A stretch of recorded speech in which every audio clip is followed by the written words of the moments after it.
McAfee Knob may be the most visited and most photographed location on the Appalachian Trail, but for thru hikers, nowhere is more iconic than the old wooden sign on the summit of Mount Katahdin in Maine, at the trail's northern terminus. Welcome to the Green Tunnel, a podcast on the history of the Appalachian Trail. My name is Mills Kelly, and I'm your host.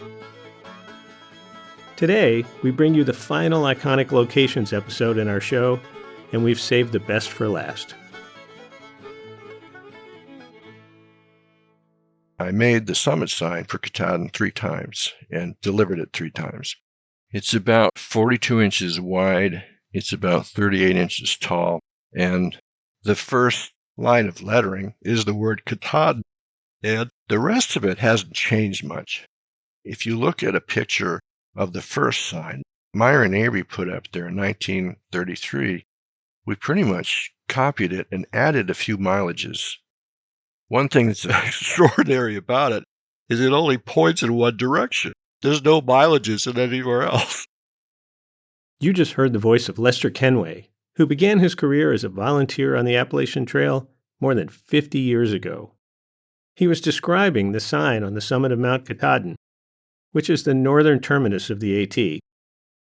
For northbound thru hikers, this is the sign they dream of day after day as they hike over 2,000 miles from Georgia to Maine. And for day or section hikers, getting to the top of Mount Katahdin from a nearby trailhead is no easy feat, as the elevation gain is around 4,000 feet. During his 5 decades of volunteering, Lester has accumulated quite an AT resume, which helps to explain why he is a member of the Appalachian Trail Museum's Hall of Fame. My first trip working on the trail was in 1972 with my school outing club. A couple years later, I was elected to the board of directors of the Maine Appalachian Trail Club, and I served as a director and then a district manager. They made me vice president. I was president for 13 years, and concurrently, I was the chair of the Trail Crew Committee for about 30 years. And my most recent project and my last project was raising funds to build what we call the Maine Trail Center. Concurrently, I worked for Baxter State Park, where Katahdin is. It's safe to say, Lester really knows the trails throughout this region of Maine. And while most hikers only summit Katahdin once, Lester has a lot.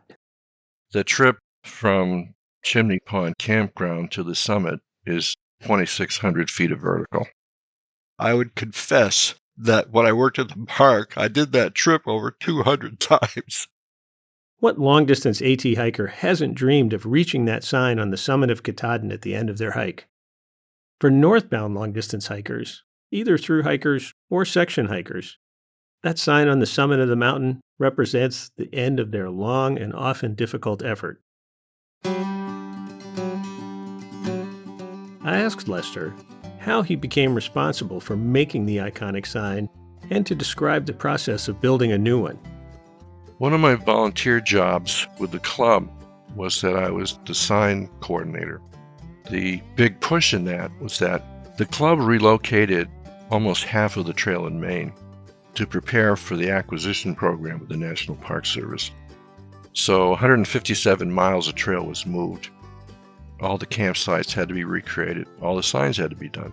We needed to replace the summit sign in 1989, and I just volunteered to do it. I knew what the sign looked like, and I pretty much copied it and updated it and created a paper pattern so I could reproduce it. I make them out of white pine, which is a good material to work with. I take 2 or 3 pieces of pine and I plane them, and then I glue them edge to edge to make a panel. And then I sand it until it's leveled out. And I cover the wood with carbon paper and then put the paper pattern over it and trace the letters, which transfers the letters to the wood. I use a router to cut the letters.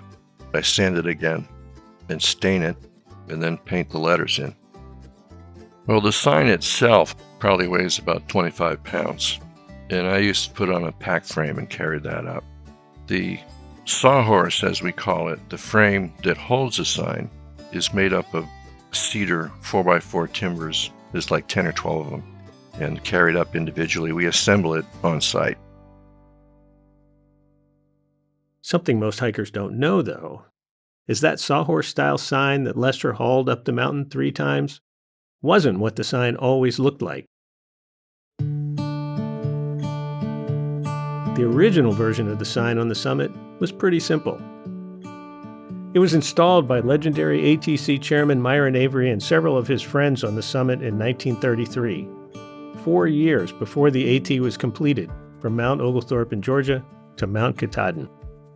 It was a single piece of wood, maybe 20 inches wide and 8 inches high, stenciled with black letters. I don't know how long it lasted. There was a period of time in the 1950s and 60s where the Appalachian Mountain Club would send a crew to help with the trails on Katahdin, and they placed AMC-style signs.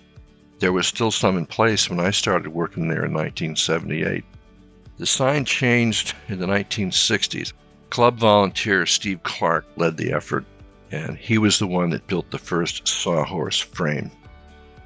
The first sign was made by Clyde Smith. That sign was put up in the 60s, and it was replaced in 1977 and 89 and 99 and 2009. And all those were very similar. We have a photograph of that original sign in our show notes, so you can see just how simple it was. What I didn't know, until we spoke with Lester, is that the placement of that sign by Avery and his buddies has an interesting history of its own. Governor Baxter acquired the Katahdin area in 1931, and the park really wasn't formed. Avery and a group of people, it was called the Expedition of 1933, and the purpose was to scout the route of the trail. And they started at Katahdin, and they located a route for the trail to Bigelow Mountain, which is a little under 200 miles. And they simply went up there and planted a sign and said, "This is the end of the AT," with no authorization of any kind. That story gives you a sense for just how informal things were on the AT in the 1930s when the trail was being built. It's not that way any longer. The sign we put up in 2009 has been replaced again, but by the park. The park initiated a policy where the park would be the only entity that puts signs up, and the Maine Appalachian Trail Club doesn't do that anymore. But when they replaced it, they got a National Guard helicopter to bring it up. I'm sure the leadership of Baxter State Park has good reasons for this change, but for me, having a helicopter bring in new versions of the sign is just not as much fun as thinking about Lester and his friends humping the sign up from Chimney Pond Campground once a decade. For northbound long-distance hikers, reaching the Katahdin sign is a very emotional moment. To give you a sense for what that moment can be like, we talked with 2022 thru-hiker Wendy Bowler. If you met Wendy on the trail, you would know her as Serendipity. Well, there was so much going into before I saw the sign. I'd seen the sign so many times in videos and pictures and in my mind. And coming up to the sign, I was filled with so many emotions. And also, I was so in the moment as well that all the emotions weren't available as well. I was so focused on trying to be in the moment and enjoy the experience on this last day of the hike. There are a lot of people there, and one of the things that I really took in was just how friendly and supportive and polite everyone was being and letting each other have a chance at the sign. When it was my moment, I was with my family, and we all took turns, and some of us, including myself, had kind of thought out, what are we going to do when we get there? What pose do we want to have at the sign? I stood on top of the sign and lifted my arms in triumph. As important as the sign on the summit is to AT hikers, the mountain itself is much more important to the Penobscot people of Maine. For 11,000 years before it became the northern terminus of the Appalachian Trail, Mount Katahdin has been a holy place of the Penobscot Nation. who named it Katahdin, which literally means the greatest mountain. Katahdin represents the place where life and enlightenment begin, and they did not summit the mountain, because the summit was ruled by the spirit being Pomola, who would devour them if they trespassed on the summit. Since Mount Katahdin is still an important spiritual place for the Penobscot people today, AT hikers must be respectful on the summit and follow the rules set down by the trustees of Baxter State Park. I wish I could say that hikers are always respectful. Most are, but sadly, some aren't. In an earlier episode of our show, we discussed how the bad behavior of a small number of hikers about a decade ago almost led to the terminus of the AT being moved off the summit.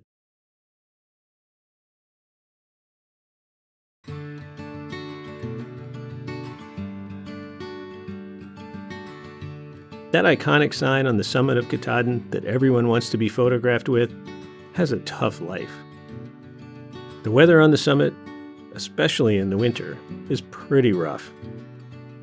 According to Lester, though, the weather is not the greatest threat. The greatest damage is people carving in it. Take a knife and carve initials or other messages on the sign. Another source of wear is when people climb the mountain in the wintertime. The sign is completely encased in rime ice, and if they want to take a picture next to the sign, they have to scrape it all off with an ice axe. When we replaced the sign in 2009, we published on the internet an invitation to come help us replace it. So somebody went up and sawed a corner off the sign as a souvenir. What did Lester do with that damaged sign? He donated it to the Appalachian Trail Museum in Pine Grove Furnace, Pennsylvania. So if you want to see the Katahdin sign up close and personal, you can either climb from Chimney Pond Campground in Baxter State Park, or you can visit the museum.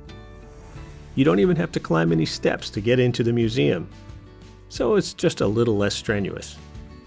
But you can't stand on it and throw your arms in the air in a victory pose while a friend takes your picture. Trust me, museum directors don't like it when people stand on their fragile displays. So if you want that picture, you'll just have to climb the mountain.